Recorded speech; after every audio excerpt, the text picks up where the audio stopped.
সাম্প্রতিক যুদ্ধবিরতি কতটুকু টিকতে পারে বলে মনে করেন? এ বিষয়ে যারা অভিজ্ঞ আছেন, এক্সপার্ট আছেন, বিশ্লেষক আছেন, তাদের বিষয় তারা বলতে পারবেন।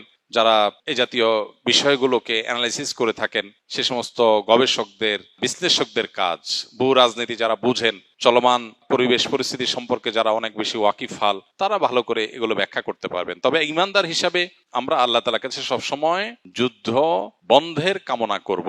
নবী করিম সাল্লাল্লাহু আলাইহি সাল্লাম তিনি আমাদেরকে নির্দেশ করেছেন, লা তাতামান্নাউ লিকা আল আদু ওয়াসআলুল্লাহ আল আফিয়া। তোমরা আল্লাহর কাছে কখনো শত্রুর মুখোমুখি হওয়ার আশা করবে না। তোমরা আশা করবে আল্লাহর কাছে, চাইবে আল্লাহর কাছে, আল্লাহ আমরা শান্তি চাই, আমরা স্বাভাবিক অবস্থা চাই, যুদ্ধাবস্থা আমরা চাই না। ইমানদার যুদ্ধ চাইবে না। একটা স্লোগান আছে আমাদের দেশে, পলিটিক্যাল স্লোগান, বেশ পরিচিত, লড়াই লড়াই লড়াই চাই, লড়াই করে বাঁচতে চাই।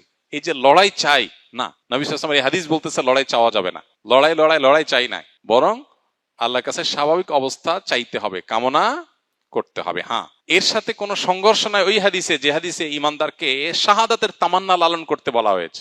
একদিকে আল্লাহ, আমি যেছে আপনার কাছে যুদ্ধ চাই না, কিন্তু যদি সেরকম পরিবেশ পরিস্থিতি হয়ে যায়, জিহাদ ফরজ হয়ে যায়, তো আমি যেন শাহাদাতের মর্যাদা লাভ করতে পারি, আমি যেন পিছপা না হই, আমি যেন সামনেই অগ্রসর হতে থাকি, আমি যেন ভীরু এবং ভীতু মানুষের মতো পলায়ন পর না হই, আমি যেন সাহসী হয়ে আপনার জন্য জীবন কোরবান দিতে প্রস্তুত থাকি। এটা হলো যদি ওই পরিস্থিতি হয়ে যায় তাহলে আমি শহীদ হতে চাই, কিন্তু নিজে থেকে যেছে যুদ্ধ বা লড়াই ইমানদার চাইবে না। অতএব আমরা দোয়া করি আল্লাহ রাব্বুল আলামিন যুদ্ধ বিরতিকে আল্লাহ তাআলা স্থায়ী যুদ্ধ বিরতিতে বা স্থায়ী যুদ্ধ বন্ধে আল্লাহ তাআলা রূপদান করুক। যত শক্তি আছে আল্লাহ তাআলা তাদের আগ্রাসন থেকে বিশ্ববাসীকে স্থায়ী স্বস্তি এবং মুক্তি দান করুক, আমরা দোয়া করি।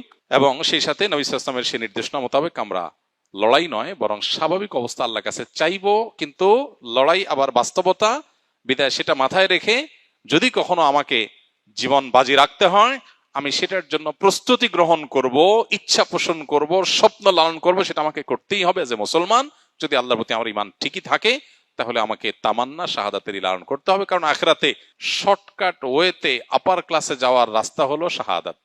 বিধায় সেটা আল্লাহর কাছে আমাদের তামান্না থাকতে হবে। আল্লাহ আমাদেরকে সেটা তৌফিক দান করুন, সে সৌভাগ্য আল্লাহ তাআলা আমাদের সবাইকে নসিব করুন। আলী রাদিয়াল্লাহু তাআলা আনহু তার ছেলেকে নসিহা করেছিলেন যে তুমি কোন শত্রুকে ডেকে লড়াইয়ের জন্য আনবা না, কিন্তু কেউ তোমাকে যদি ডেকে বের করে তাহলে পিছপাও হবে না। তাহলে এখানে অত্যন্ত চমৎকার সমন্বয় আমরা দেখতে পাই। আবার দোয়া করি আল্লাহ রাব্বুল আলামিন বিশ্বের এই যত রকমের অশান্তি আছে এগুলো দূর করে আল্লাহ তাআলা বিশ্ববাসীকে পরিপূর্ণ এবং স্থায়ী শান্তির পথে পরিচালিত হওয়ার তৌফিক দান করুন।